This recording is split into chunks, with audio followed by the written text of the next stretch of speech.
Hello everyone, welcome back to my channel Happy Times. So ಇವತ್ತು ನಾನು ಬಿಸಿಬೇಳೆಬಾತ್ ಯಾವ ರೀತಿ ಮಾಡೋದು ಅಂತ ತೋರಿಸ್ತಾ ಇದ್ದೀನಿ. ಇದಕ್ಕೆ ಬೇಕಾಗಿರುವಂಥ ಸಾಮಗ್ರಿಗಳು ಬಂದು ಈರುಳ್ಳಿ, ಆಲೂಗಡ್ಡೆ, ಕ್ಯಾರೆಟ್, ಟೊಮ್ಯಾಟೊ, ಬೀನ್ಸ್ ಮತ್ತು ಅರಿಶಿನ, ಬಿಸಿಬೇಳೆಬಾತ್ ಪೌಡರ್, ಉಪ್ಪು. ಸೊ ಇವಾಗ ನಾನು ಏನು ಮಾಡ್ತಿದ್ದೀನಿ ಅಂದರೆ, ಒಂದು ಕುಕ್ಕರ್ನಲ್ಲಿ ಸ್ವಲ್ಪ ಎಣ್ಣೆನ ಹಾಕ್ಕೋತಾ ಇದ್ದೀನಿ.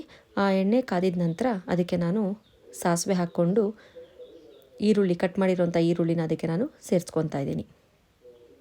ಸೊ ಈರುಳ್ಳಿನ ನಾವು ಸ್ವಲ್ಪ ಉಪ್ಪು ಹಾಕ್ಕೊಂಡು ನೀಟಾಗಿ ಚೆನ್ನಾಗಿ ಫ್ರೈ ಮಾಡ್ಕೋಬೇಕು. ಅದಾದ ನಂತರ ನಾನು ಈರುಳ್ಳಿ ಚೆನ್ನಾಗಿ ಫ್ರೈ ಆದ ನಂತರ ಅದಕ್ಕೆ ಟೊಮ್ಯಾಟೊ ಮತ್ತು ಕಟ್ ಮಾಡಿರೋಂಥ ತರಕಾರಿಗಳನ್ನೆಲ್ಲ ಅದಕ್ಕೆ ನಾನು ಸೇರಿಸ್ಕೊಳ್ತಾ ಇದ್ದೀನಿ.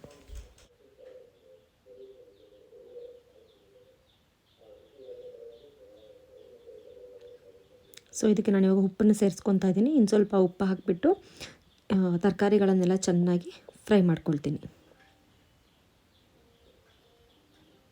ಸೊ ನಾನು ಇದಕ್ಕೆ ಏನು ಮಾಡ್ತಾಯಿದ್ದೀನಿ ಅಂದರೆ, ಇದಕ್ಕಿರೋಂಥ ಬೇಳೆನ ನಾನು ಸೇರಿಸ್ಕೊತಾ ಇದ್ದೀನಿ. ಇಲ್ಲ ಅಂದರೆ ನಾವು ಬಟಾಣಿನ ಸೇರಿಸ್ಕೋಬೋದು, ಬಟ್ ನಾನಿವತ್ತು ಇವಾಗ ಇದಕ್ಕಿನ ಬೇಳೆ ಇತ್ತು ಅಂದ್ಬಿಟ್ಟು ಇದಕ್ಕಿನ ಬೇಳೆನ ನಾನು ಇದಕ್ಕೆ ಸೇರಿಸ್ಕೊಂಡು ಮತ್ತು ಚೆನ್ನಾಗಿ ಇದನ್ನು ಫ್ರೈ ಮಾಡ್ಕೊಳ್ತೀನಿ. ಸೊ ನಾನು ಇದಕ್ಕೆ ಬಿಸಿಬೇಳೆಬಾತ್ ಪೌಡರ್ನ ಹಾಕ್ಕೊತಾ ಇದ್ದೀನಿ. ಅದಾದ ನಂತರ ಸ್ವಲ್ಪ ಅರಿಶಿನ ಸೇರಿಸ್ಕೊಂಡು ಇದಕ್ಕೆ ನಾನು ಅಕ್ಕಿ ಮತ್ತು ತೊಗರಿಬೇಳೆನ ಚೆನ್ನಾಗಿ ತೊಳ್ಕೊಂಡು ಇದಕ್ಕೆ ನಾನು ಸೇರಿಸ್ಕೊಳ್ತಾ ಇದ್ದೀನಿ.